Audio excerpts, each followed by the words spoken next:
যে আশঙ্কা করা হয়েছিল সেই আশঙ্কা ধীরে ধীরে সত্যি হচ্ছে। গ্যাস, রান্নার গ্যাস, তার চাপ ক্রমশ বাড়ছে।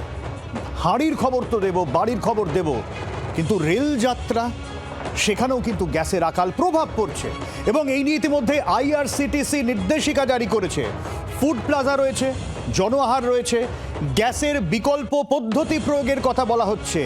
মাইক্রোওয়েভ ইন্ডাকশন ব্যবহার করতে হবে এবং পর্যাপ্ত রেডি টু ইট মজুদ রাখার পরামর্শ দেওয়া হচ্ছে আইআরসিটিসির তরফে। ফলে ভাবুন সমস্যাটা ঠিক কোন পর্যায়ে গেলে এই সিদ্ধান্ত রেলকে নিতে হয়, যেখানে রেডি টু ইট মজুত রাখার পরামর্শ দেওয়া হচ্ছে। খুব স্বাভাবিকভাবেই গোটা বিষয়টা নিয়ে সরকারও যথেষ্ট উদ্বেগে এবং পরিস্থিতি সামাল দেওয়ার চেষ্টা হচ্ছে একেবারে যুদ্ধকালীন তৎপরতায়। এবং সেই জায়গায় দাঁড়িয়ে দেবাঞ্জন রয়েছেন আমাদের সঙ্গে, এবং আমাদের সঙ্গে দেবাঞ্জনের কাছে আমি সরাসরি যাব। দেবাঞ্জন যেখান থেকে রয়েছেন, দেবাঞ্জনের কাছ থেকে এটাও জানবো যে এই মুহূর্তে কতটা রেলের আইআরসিটিসি ভাবনা চিন্তা করেছে এবং কতটা চাপ এই মুহূর্তে।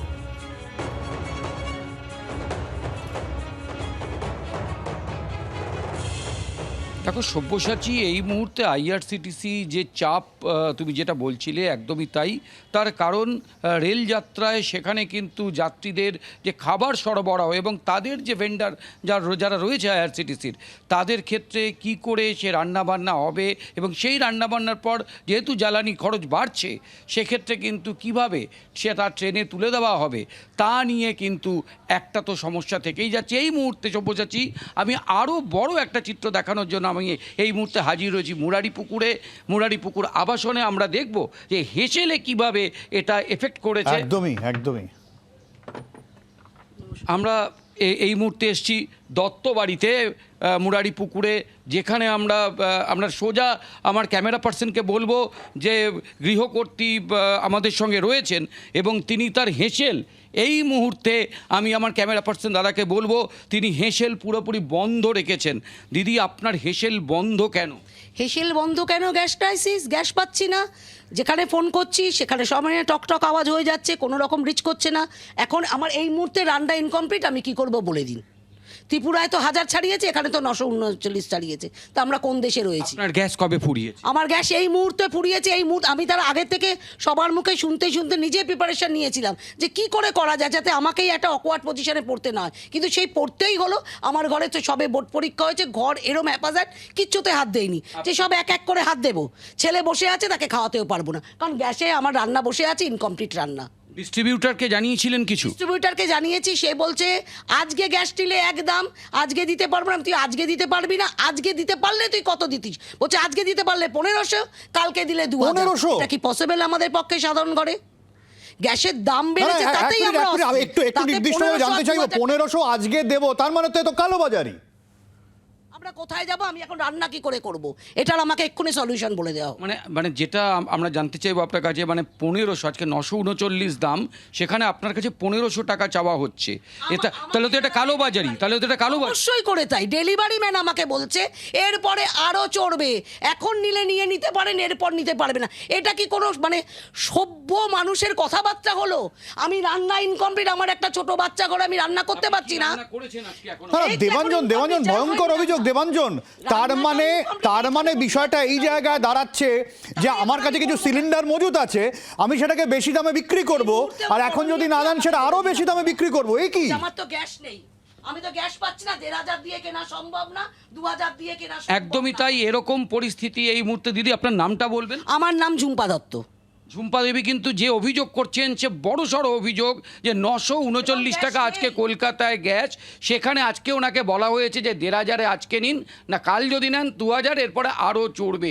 মানে বুঝতে পারছো যে পরিস্থিতি কীরকম ভয়াবহ জায়গায় যাচ্ছে। এবং এই পরিবারেই আমি আরও একজনকে দেখতে পাচ্ছি, তিনি পাশের বাড়ির প্রতিবেশী, তিনি এসছেন। দিদি, আপনি এখানে কি করছেন? আমি দিদির সাথে কথা বলতেই এসেছিলাম ব্যাপারে। মানে কি হয়েছে আপনার?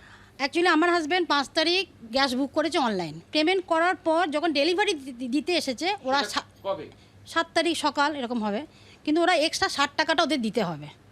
না দিলে মানে আমার ঘরে দিয়ে গেছে। তখন আমার হাজব্যান্ডকে আমি বলি, তুমি তো ডেলিভারি ছেলেটা যে দিতে এসেছে সে বলছে যে 60 টাকা না দিলে গ্যাস সিলিন্ডার নিয়ে চলে যাবে। তখন অফিসে গিয়ে কথা বলে যে আমি তো দিয়ে ফেলেছি, যে আমার স্ক্রিনশটও দেওয়া আছে, এই যে যা দাম এই যে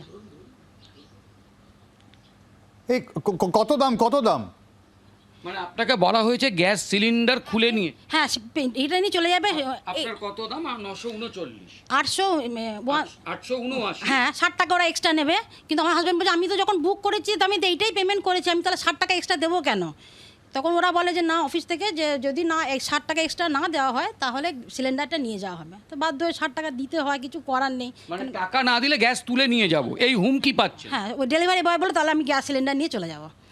বুঝতে পারছো সব্যসাচী, যে গ্যাসের ব্যথা আমাদের রাত্রিবেলা ওঠে আমরা চিকিৎসকের কাছে চাই, সেই গ্যাসের ব্যথা কিন্তু এখন কলকাতা শহরের গৃহিণীদের হেসেলে ঢুকে গেছেন এবং তাদের রাতের ঘুম ছুটেছে কার্যত, যে তারা কীভাবে হেসেল সামলাবেন, সংসার সামলাবেন, বাড়িতে সকলের পাতে দুমুঠো অন্ন তুলে দেবেন। এখন সেই চিন্তায় কিন্তু রাতের ঘুম ছুটেছে উত্তর থেকে দক্ষিণ কলকাতা শহরের গৃহিণীদের। সব্যসাচী।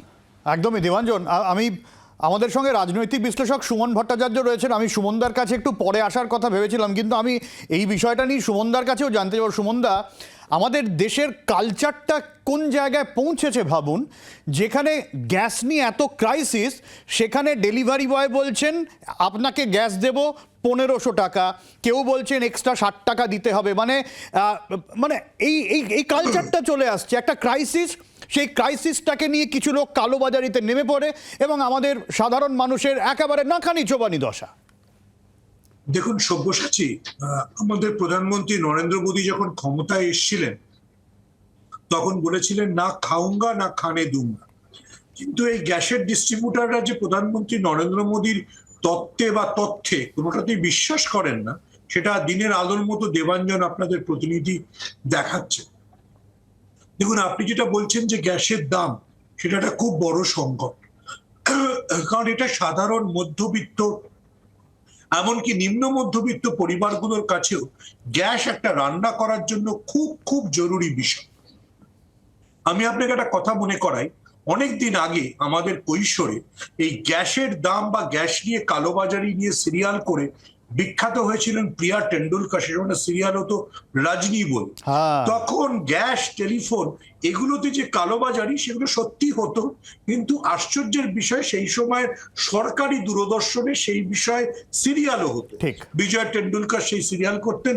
রজনীকে আমরা প্রতিবাদী নারী হিসেবে চিনেছিলাম ওই গ্যাসের দাম বা এই যে ঝুম্পা দত্ত যে অভিযোগগুলো করছিলেন সেই অভিযোগগুলো করবার জন্য। একদমই সুমনদা একটা পুরনো কথা মনে করিয়ে দিলেন এবং আবার সেই দুর্নীতির বিষয় সামনে আসছে, যেখানে কালোবাজারি যখন মানুষ সমস্যার মধ্যে রয়েছে, মানুষ হেনস্থা হচ্ছে, ঠিক সেই সময় ক্রাইসিস মোমেন্টে কিছু দুর্নীতি পরায়ণরা তারা এই সুযোগগুলোকে কাজে লাগায়। এটা হয়ে এসছে, আবারও নতুন করে শুরু হয়েছে। বাংলার আওয়াজ, বাঙালির আবেগ, জি 24 ঘন্টা।